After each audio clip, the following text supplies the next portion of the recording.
জয় Hind defence lovers, আমি সুদীপ্তর। আপনারা দেখছেন আপডেট ইন্ডিয়া। স্বাগতম জানাই আজকের আপডেট ইন্ডিয়ার একটি নতুন আপডেটে।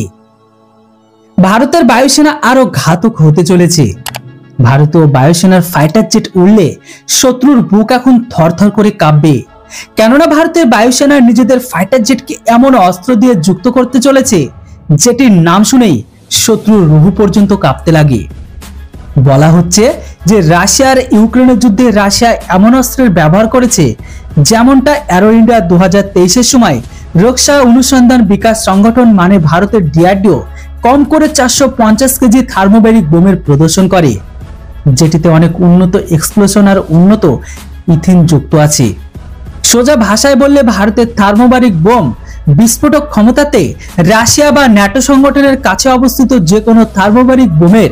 বলে দিই যে ভারতের স্বদেশী তেজস MK1 এই ঘাতক থার্মোব্যারিক বোমকে ড্রপ করতে সক্ষম শত্রুর ওপর।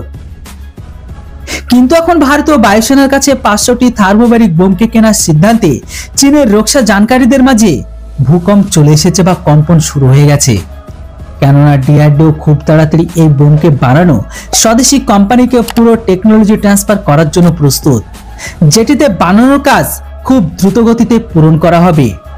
যেটিতে ভারতীয় বায়ুসেনার তরফ থেকে 500টি থার্মোব্যারিক বোমের অর্ডার পেলেই এটিকে বানানোর কাজ দ্রুত গতিতে পূরণ করা হবে।